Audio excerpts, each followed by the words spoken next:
Peak anime is back. Dandadan has finally made its return and hype levels through the roof. Absolutely fantastic opening for the new season. Yeah, having a kung fu hustle fight. Like, out of nowhere, we got the granny showing up, Kito granny showing up and doing some crazy kung fu stuff. And I'm like, this makes me feel like kung fu hustle. Like, what is this thing? And then she says something like Jennifer Lopez Anaconda. And I'm like, what is this reference? What does this have to do with anything? I guess the Kito family, who is feeding to the great serpent, and then again anaconda, big snake, maybe that's what they're going for there, but it was so random. I'm like, I don't remember a punch like that in that movie, I'm pretty sure, but whatever, it's crazy.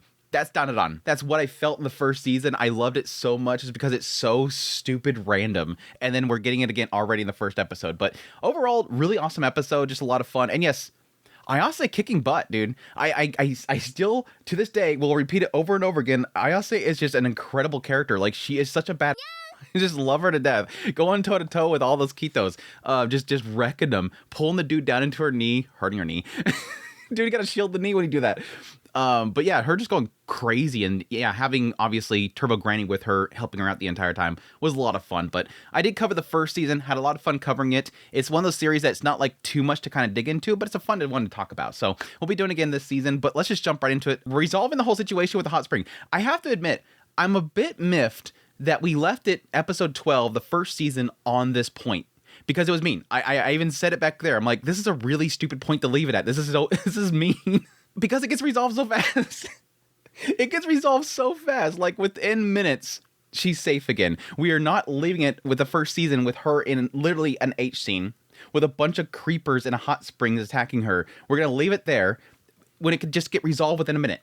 But it was fun, though. Her kind of falling over, hitting her head, the entire statue falls down. All this luck starts to happen. One of the things I like about Turbo Granny that she's possessed in that cat right now is that she gets that vessel's aspect with the whole luck and everything. So things are falling on them. The entire building falling down. The commerce group comes in. They're all mad because the Kito group is destroying something again. They're causing problems.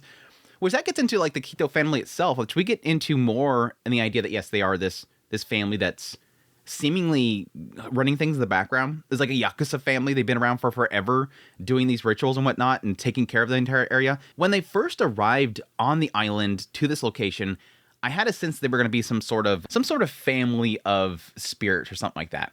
But it does seem like at some point when the granny ends up fighting Ayase, specifically Turbo Granny said, no, she's just a normal granny. So I either had like two senses here that either something was giving them some sort of longevity in their life, or that this is at least a second generation of this family that is seemingly keeping this ritual going. But I kind of felt like they were going to be some sort of crazy power-possessed sort of group of family or whatever. But no, it seems to imply they're just nasty people in the area. It's a Yakuza group, a bunch of dudes that are perverted, that are attacking women inside of the hot springs. And there's no supernatural thing to excuse them. They're just dirtbags. They're nasty, disgusting, SA dirtbags. But anyways, yeah, Turbo Granny showing up. She's just chilling in the hot spring. Her luck just going off and attacking everybody. And then we find out that, yes, the only reason that she's there is because she's stuck in the backpack because she knew they were going to a place that had hot springs. Turbo Granny. I love her to death.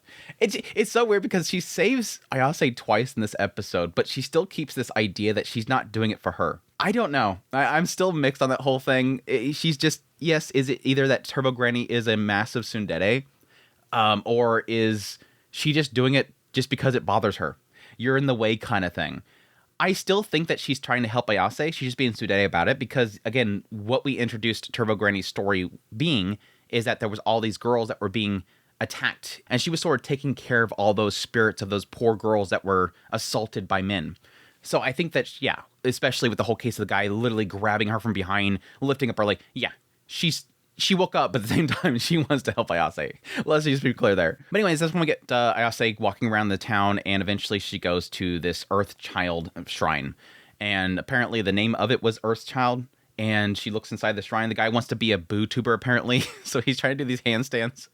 That's where we get a little bit of history lesson of the area and the idea that there's this big volcano, and that there was this great serpent there, and the people started sacrificing children to this great spirit to keep it from erupting, and the wrath of this serpent from coming down to them, causing the actual volcano to erupt and kill everybody. The usual island volcano spirit sacrifice type of story.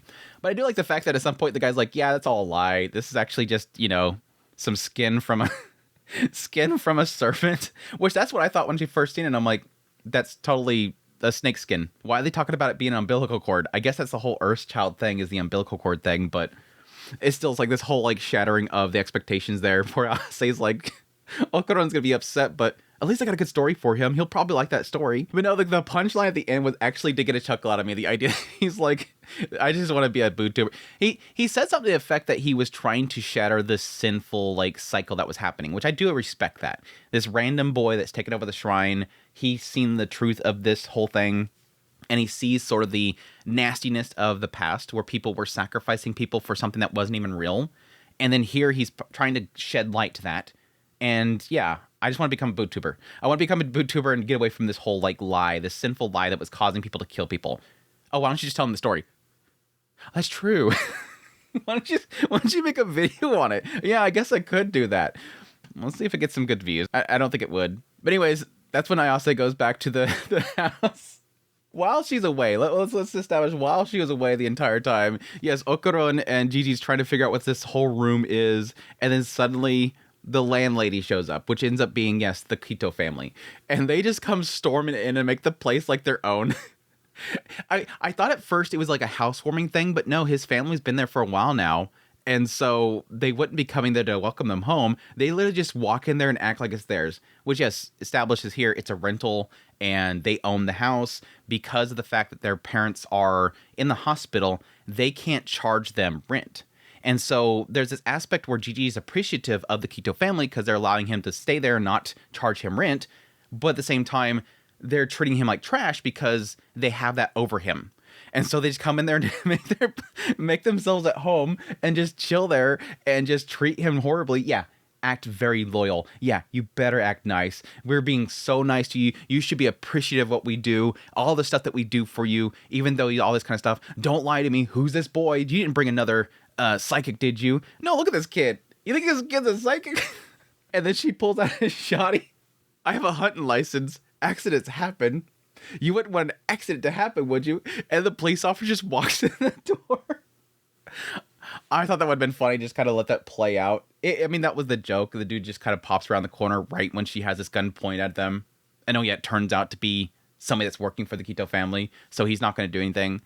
But it was funny. At the end, all the other guys show up and talk to Jichi about not lying, hates liars, ask about a soccer player. I thought for a minute that Okuron got it wrong and the guy just didn't know what the answer was, because Gigi looks like he was shocked. But I guess his shock value was the fact that he was like, how the hell did you know? But yeah, then they question about Ayase, which he lies, and they decide to beat him up. And that's when Ayase shows up. I absolutely love this because they're sitting there trying to keep it a secret why they're there. And Ayase literally opens the door, and the first thing she says is, any ghosts show up, guys? Oh. Like, if it weren't for the fact that, Gigi and Okuron was already beat black and blue, Ayase coming in the door and just ruining the secret would have been the tipping point for them all.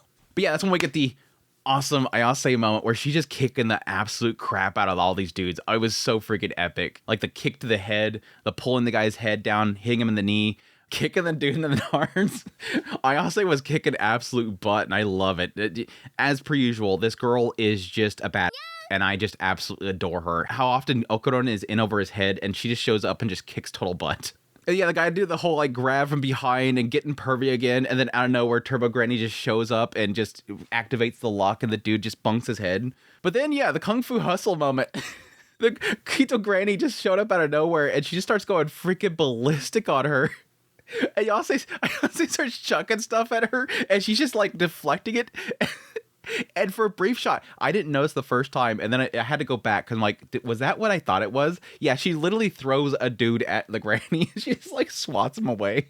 And yeah, she knocks her through the wall. And Ayase's like questioning, who the heck is this person? Like, what is she doing? And yeah, Turbo Granny confirms right there, no, she's just a normal granny. How the hell can somebody be that strong? Well, you have somebody back at your house that's the same way, right? True.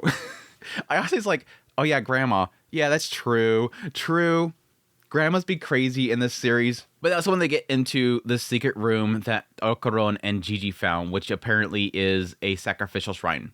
That was a very interesting kind of concept here. The idea that the reason why this place is so soaked in blood, as Turbogrammy says, is that, yeah, blood has been shed here over and over again for the last 200 years. As we find out from the Kito family, or at least Grandma here, they've been basically keeping this town safe, been keeping it safe, air quotes here because it's probably BS, been keeping this entire place safe by sacrificing people over the last 200 years. So it implies the idea that even though this shrine dude over here believed that they stopped doing that a long time ago and that it's all a myth, it seems that the Kito family has been keeping true to it. And I do kind of wonder if there is an aspect of it that this boy that was at the shrine knew about this and he's trying to reveal the secret now, it shocks me that this Kito family hasn't killed him yet.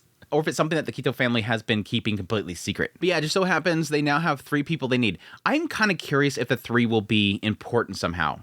That they need specifically 3 people. Because they said it 2 times in this episode. Oh, perfect. Here's the 3rd. Oh, perfect. We have 3 right now. I think they imply the idea with the parents and having Gigi come back there, that it was like, oh, perfect. Now we have 3. I'll be curious if they actually get into that. Because when they were talking about the legend, they were just saying specifically a child. That they were sacrificing children to it. Now, that could have been 3 as well. But yeah, apparently this was the location the shrine was, the altar was, and then over the years they kept basically renovating the place so that somebody would move in there. It's basically a mousetrap. They were creating this house that people would want to rent. They would come in there and then they would die to the sacrifice. So they have a rental there that's really nice that they're basically luring families in to die. And yes, Gigi's family was the next one up. I'm curious if this means that the parents were attacked by the great serpent or something else happened. Because we obviously see at the very end of this, it's a Mongolian death worm. That this thing that they've been essentially sacrificing to has been this worm the entire time. That's the great serpent. Even Kitos, they all respond to it. Oh, it's the great serpent. Please don't kill us. Kill them. It seems like only one of them said that they have never seen the great serpent before, which would imply the rest of them have seen it. So the question is this worm have anything to do with his parents getting injured? Because you would think his parents would be dead if they got sacrificed to that thing. It makes me believe this is 2 different things. That this being that Gigi seen way back here that he initially came there about the haunting for is the same thing as this Mongolian death worm. Because we seen briefly that thing that seems to be possessing Gigi. The thing that went with them because we seen it when he was over at Ayase's house. I think it's 2 different things. That this thing that is possessing Gigi is a thing that caused his parents to get injured. And this earthworm, the sacrifice to the island, is something separate. That's the question mark there. But yeah, they all get sucked down there. The Kito family gets chomped on. And they all go to hide inside of a building before Okuron goes nuts. It seemed to show that Okuron and Ayase both were being affected by something. Like possibly the Mongolian death worm has some sort of hypnosis or a siren or something like that only they're hearing. Which is odd that Gigi's not hearing it. And that could potentially be why his parents were injured and not him. That whatever is affecting Okuron and Ayase right now isn't affecting Gigi, similar to his parents being affected and not him before. But yeah, Okuron transforms, which has been pretty much the first time I think that he has seemingly, without his own desire, transformed, since back when Turbo Granny was actually possessing him as well. But yeah, really good premiere for the new season. I'm super excited for it. Cannot wait for more. Hope you guys enjoyed my impression video as always. Definitely stick around on a weekly basis. I'll be doing impression videos on the series as it plays out. Just really enjoy talking about this show. It's just too much freaking fun. It's absolute cinema. It's dorky. I like the characters. Everything about it really works out. And Ayase, like I said before, is a badass. Ayase is a badass. Turbo Granny is great. And Okuron and Ayase's relationship is better than most romance shows, which is kind of shocking.